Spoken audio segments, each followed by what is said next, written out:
Tracy Sabol tonight on EWTN News Nightly. Exchange with Iran. The Biden administration moves forward on a controversial prison swap with Tehran. We're at the White House gathering evidence. The latest on the impeachment inquiry into President Biden and how Americans are responding. War in Ukraine. New developments in the Vatican's efforts to end the bloody conflict. And the path to peace. Pope Francis shares a simple remedy for grudges. These stories and more tonight. From EWTN, the Global Catholic Network, this is EWTN News Nightly. Thank you for being with us on the Feast of St. Joseph of Cupertino. Our top story tonight, President Joe Biden is celebrating the release of 5 Americans from Iran. The White House says that he spoke with their families today in an emotional call, while at the same time, the president is warning U.S. citizens not to travel to Iran. He said the 5 prisoners endured years of agony, uncertainty, and suffering. White House correspondent Owen Jensen reports. Owen? Tracy, President Joe Biden also said in his statement that 5 Americans will soon be reunited with their loved ones, and he thanked other governments for helping make the deal happen. Now, he did not mention the fierce criticism of the swap that also gives Iran access to nearly $6 billion, and which critics contend will make America and the Middle East less safe. 5 prisoners sought by the U.S. in a swap with Iran are freed and arrived today in Qatar. President Joe Biden writing in a statement, "As we celebrate the return of these Americans, we also remember those who did not return. I call on the Iranian regime to give a full account of what happened to Bob Levinson. The Levinson family deserves answers." The freed Americans, 3 of the 5 pictured here in these family photos, traveling back to the U.S. today. Secretary of State Antony Blinken in New York said he had the great pleasure of speaking to them today, calling it an emotional conversation, adding their freedom means husbands and wives, fathers and children, grandparents can hug each other again, can see each other again, can be with each other again. Meanwhile, former President Donald Trump also making headlines for his comments about abortion. He criticized Florida Governor Ron DeSantis for signing a 6-week ban. Trump called it a terrible thing and a terrible mistake. I asked Students for Life for their response. We're asking today in a letter that we're sending to President Trump to clarify that. We know that interviews sometimes can roll where you don't want intend to go, and so, but those are unfortunate remarks. Normally, when we see somebody with a heartbeat in an emergency room or wounded on a battlefield, we rush to save their life. We need to have that same kind of commitment to preborn children. Former President Trump also said Democrats are the radicals who want to rip the baby out of the womb in the 9th month. Now back to President Biden. Right now he's in New York, where tomorrow he'll be delivering remarks at the 78th session of the United Nations General Assembly. The leaders of the rest of the permanent UN Security Council members, France, the UK, Russia, and China, will not be making that trip. At the White House, Owen Jensen, EWTN News Nightly. Now that House Speaker Kevin McCarthy has opened a formal impeachment inquiry, several House Republicans are gearing up to make their presentations to the entire Republican conference. One such lawmaker, Kentucky Congressman James Comer, heads the Oversight Committee. Capitol Hill correspondent Eric Rosales spoke with him and joins us now with the latest. Eric. Well, good evening, Tracy. Yes, Congressman James Comer tells me that he just continues to follow the money. He just recently subpoenaed the bank records of Hunter Biden, and he tells me that the committee, that is, could subpoena Hunter himself very soon, along with other White House officials. This will force him, Hunter, to testify on Capitol Hill about what he knew about his father's suspected family business dealings with foreign nationals. This is the biggest political scandal in American history. And then you throw in the money laundering from Romania, from China, from Russia, and all the gifts he got from Kazakhstan and from China. I mean, this is a bad situation we have here. Congressman James Comer tells me the evidence of wrongdoing is beyond question. All the pieces together, it's overwhelming, the evidence. How do you explain the $20 million? What did your family do, Joe Biden, to get the $20 million? He can't say one thing they did. But Democrats contend Republicans are on a wild goose chase. Hunter Biden is not the president. And whether or not he committed crimes is not grounds for an impeachment inquiry that we're now going into. And that is all that the House Republicans have. They have no evidence linking Joe Biden in any way to Hunter Biden's business dealings. This illegitimate impeachment inquiry is a partisan political stunt, period, full stop. Why are we dealing with it? Because Donald Trump ordered the extreme MAGA Republicans to launch the impeachment inquiry. If this were any other American, they would already be in prison by now, because you've got a clear violation of the Foreign Agents Registration Act, you've got clear violations of the money laundering laws, you've got clear violation of tax evasion laws. These are serious crimes. Congressman Comer tells me he expects the House Judiciary Committee to grill Attorney General Merrick Garland this week when he testifies on Wednesday. Of course, the other news up here on Capitol Hill. Want to let you know about an update on preventing possibly a government shutdown. Republican members of the Freedom and Mainstream Caucus revealed late last night that their proposal for a month-long continuing resolution to keep the government open, but it faces stiff opposition from House Republicans and the entire Republican conference. I'll keep you updated. At the Capitol, Eric Rosales, EWTN News Nightly. We go now to Susan Crabtree, White House and national political correspondent at Real Clear Politics. Susan, great to see you again. It has been a rather tough week for President Biden after his son Hunter was indicted and House Republicans launched an impeachment inquiry. Let's talk more about that and what type of impact do you think it will have, if any, on the president's reelection bid? Well, certainly it's front and center right now. You have Americans are deeply divided on whether they believe President Biden had any wrongdoing in his son's business. We're looking at the polls and they're basically clear as mud. You might expect that it's very partisan divisions at play here. So far, we're seeing that roughly half of Americans believe that the Justice Department is not treating Hunter Biden in a fair and nonpartisan way in the investigation at all.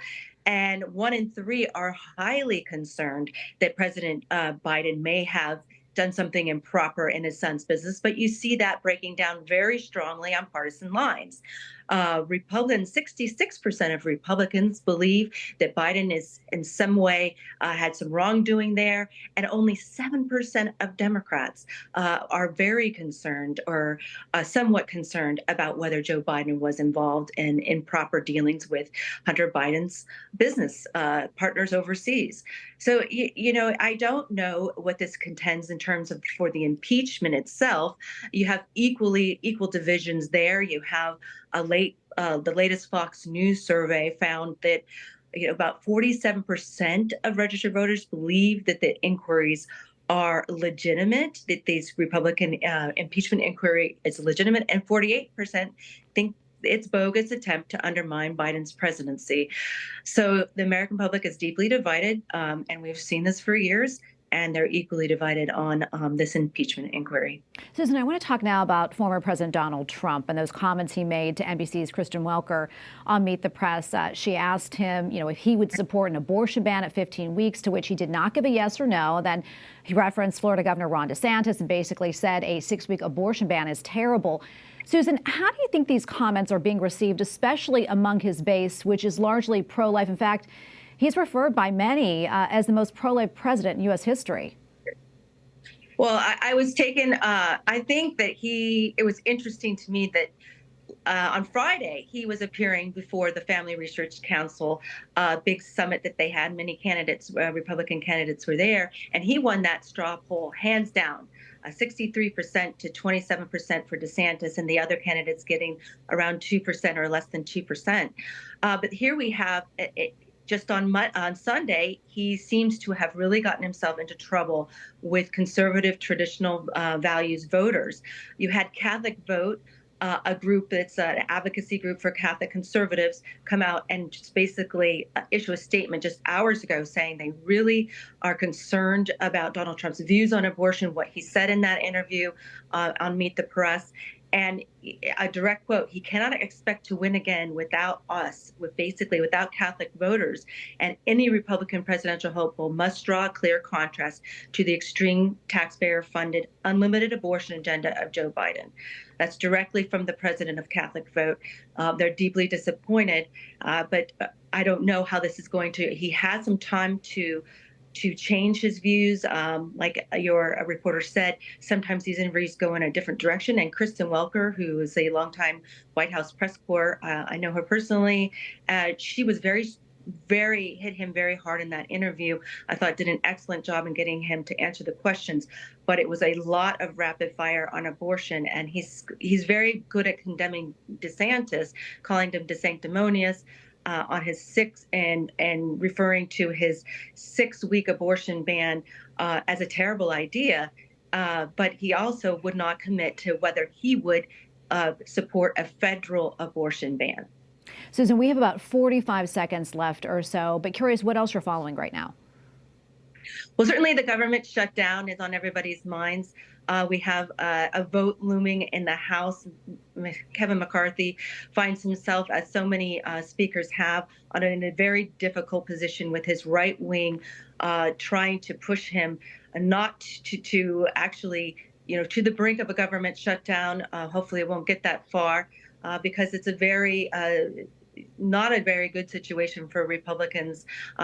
Polls in the past have shown that after Republicans go down this road, it's good for their base.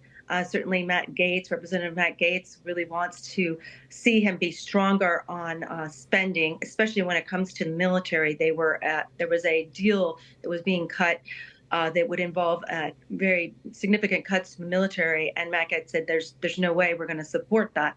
So Kevin McCarthy's in a very difficult situation because when these government shutdowns happen, Republicans pay more at the polls, and you see recent polls showing earlier this month, right after Labor Day, people were saying in this most recent poll that they were very deeply concerned that we're going to go down this road again.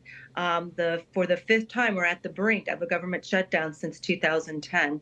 And nearly 8 in 10 voters in the poll said a shutdown should be avoided because it harms the economy.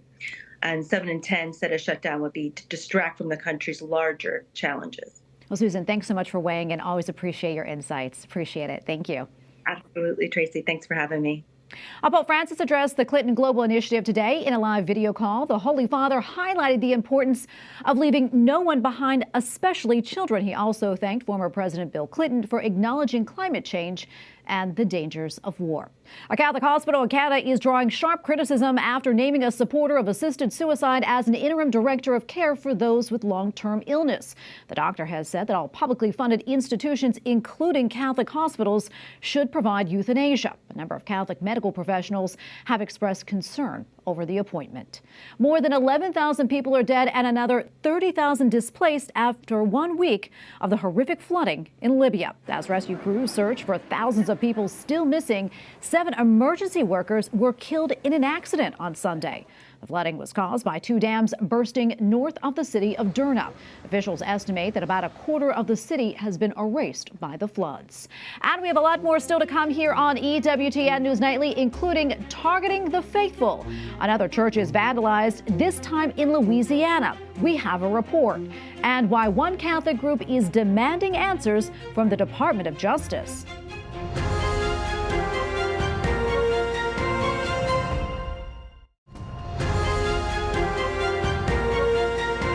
Police are investigating vandalism at a Catholic school in Louisiana. A statue of Christ was beheaded late last week at Holy Savior Catholic School in Lockport, Louisiana. Church officials say they believe it was a targeted attack. Police are investigating. In Wisconsin, abortions are available for the first time in more than a year. Abortion had been halted in June of 2022 following the overturning of Roe v. Wade. Last month, the judge said a law dating back to 1849 did not apply to medical abortion. The case is expected to reach the state Supreme Court, which recently flipped to liberal control. 3 more pro-life advocates have been found guilty on felony charges. This after they took part in a rescue at an abortion business in October of 2022 in Washington, D.C. They had been indicted of violating the FACE Act and now face 11 years in prison. The verdict follows a separate trial in which 5 other pro-lifers were found guilty from the same incident. Our recent opinion piece is accusing the Department of Justice of political bias. Writing in the Daily Caller, Brian Birch of Catholic Vote said in part, quote, "The DOJ's relentless persecution serves a chilling reminder that they will go after anyone who dares to deviate from any part of their liberal orthodoxy." And joining us now is Brian Birch, president of CatholicVote.org. Brian, great to be with you today. A lot to get to. But I first want to talk about your op-ed in the Daily Caller and why you decided to write it. Well, sure. We wrote it because this is an issue, unfortunately, that we are still dealing with. And I think many Catholics, including those listening right now, are deeply concerned about. And that is this pattern of vandalism and destruction of Catholic churches, statues of Our Lady being beheaded, sacred objects, the tabernacle, even the Eucharist itself being desecrated in churches. And we have very little to no answer from the Department of Justice. And I think it's time and time again, we are now seeing this administration through the Department of Justice behaving in a way that can only be described as unequal, as treating Catholics and people of faith as second class, and instead going after people like Mark Houck and pro-life activists like you just mentioned in a way that just seems to be unfair, unjust, and an unequal application of the law. And Brian, I know that you're tracking attacks on pro-life pregnancy centers on your website. Tell us about what you found. Sure. Well, we've been tracking it actually since 2020, of course, when the country erupted in political violence, primarily from the left with BLM and these attacks on cities across the country. And then, of course, again, after the decision by the Supreme Court and the Dobbs decision to overturn Roe v. Wade. Just in the last year alone, there have been over 189 attacks on Catholic churches and shrines, over 300 since 2020, and nearly 90 attacks in the last year alone on pregnancy resource centers. And so our question here is this. When the Department of Justice is spending its time prosecuting pro-life activists, going after innocent men like Mark Houck, where is the Department of Justice when it comes to responding to this violence? Less than 1% of these crimes have been pursued by the Department of Justice, and the very same law they are using against pro-lifers, the FACE Act, the Freedom of Access to Clinic Entrances, equally protects churches, explicit in the text, and the Department of Justice has simply been absent. Brian, and what do you think this signals to the faithful that these attacks are basically taking a back seat to the DOJ? At least it seems that way. The thing is Department of Justice is supposed to be apolitical. Unlike other cabinet secretaries and policy advisors, these people obviously are appointed to carry out a president's agenda. And the Attorney General of the Department of Justice is supposed to be separated. There's supposed to be a wall there where they can pursue justice and pursue criminals wherever they may be, regardless of their political affiliation. And unfortunately, it seems to us that the pattern here is that if you agree with the president, you receive a certain application of the law. If you disagree with them, the department will come after you with everything they have. And I think this is the exceptionally worrisome development because we can't have the law enforcement agencies of our country choosing picking winners and losers. And when that happens, the entire edifice and confidence in our government begins to crumble. Brian, we have a little less than a minute left. I'm curious what's on your radar right now. Well, we're certainly watching the Republican presidential primary. We have another debate coming up, and there's a lot of things going on there, certainly on issues of importance to Catholics. We're also watching this budget debate in Congress. We're heading towards a threshold of potential shutdown, which could go either way for both parties. Certainly, we want to encourage fiscal responsibility, and we also want to encourage that the members of Congress protect the things that Catholics care about most, and that is life and family. And Brian, I know you also put out a statement about some comments that former President Donald Trump made. Tell us why you felt that was important. Well, Donald Trump was the most pro-life president in American history, and that's a fact, and he deserves credit for that. And he said some things over the weekend that suggested that if he's elected again, he may not be as committed to that agenda. And we just reminded him, pro-life Catholics helped elect him in 2016, gave him a record number of votes in 2020, and he needs those votes again if he hopes to win again. And I think it's our job as Catholics and certainly as people engaged in politics to tell every politician, no matter their party, that they need our votes. If they want our votes, they have to come and courageously win them over. All right, we're going to leave it right there. Brian, great to be with you. We appreciate it. Thank you so much. Up next on EWTN News Nightly, pushing for peace. Updates on the Vatican's efforts to end the war in Ukraine. Plus, how the Vatican is honoring one of Korea's earliest martyrs.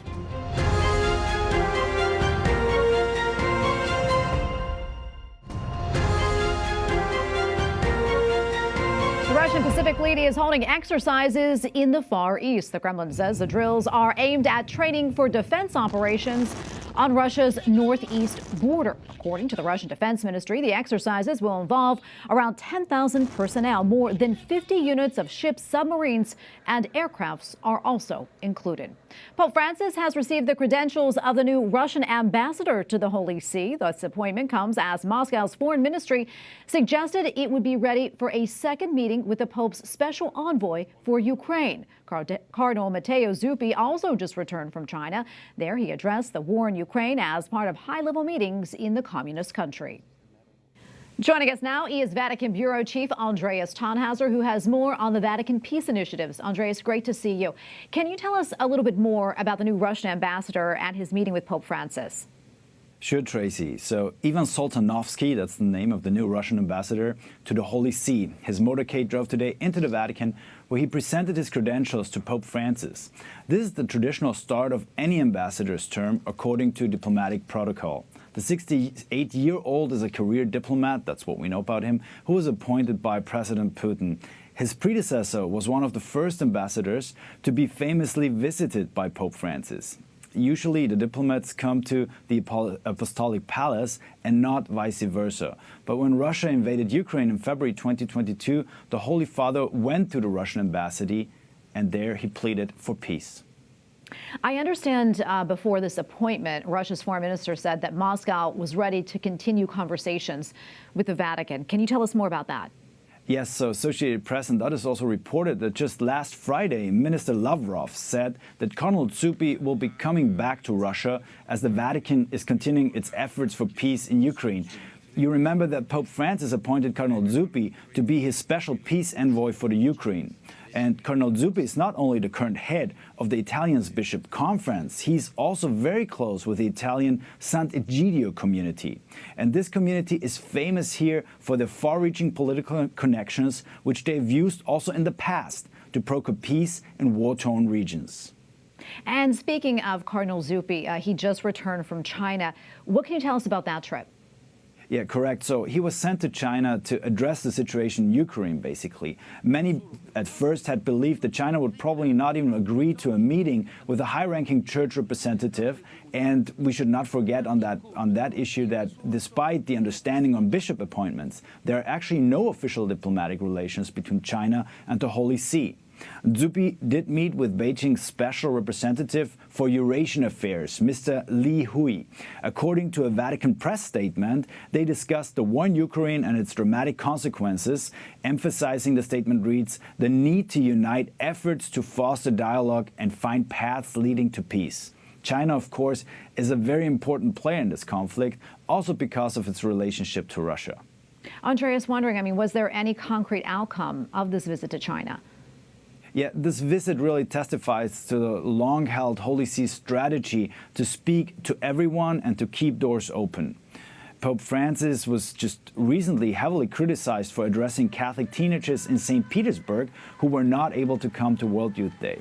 But by speaking at all times to both sides, Russia and Ukraine, also to other world powers such as China, but also the US, countries in the European Union, he hopes to be helpful in finding peace. Just right now, one thing remains certain, that this peace might not happen overnight, not just from one day to the other. Well, Andreas, thank you so much for that report. We appreciate it. Andreas Tannhauser, EWTN Vatican Bureau Chief. Thank you again. Pope Francis says that a fundamental part of being a Christian is the ability to forgive. Venerdì mi recherò a Marsiglia per partecipare alla conclusione del Rencontre Méditerranée. At a Sunday address at the Vatican, the Holy Father told the faithful that forgiveness can heal resentment and, quote, restore peace to our hearts. He also said that by forgiving one another, we imitate God and avoid the poison of anger and bearing grudges. Finally, tonight, the Vatican has unveiled a new statue honoring Korea's patron saint.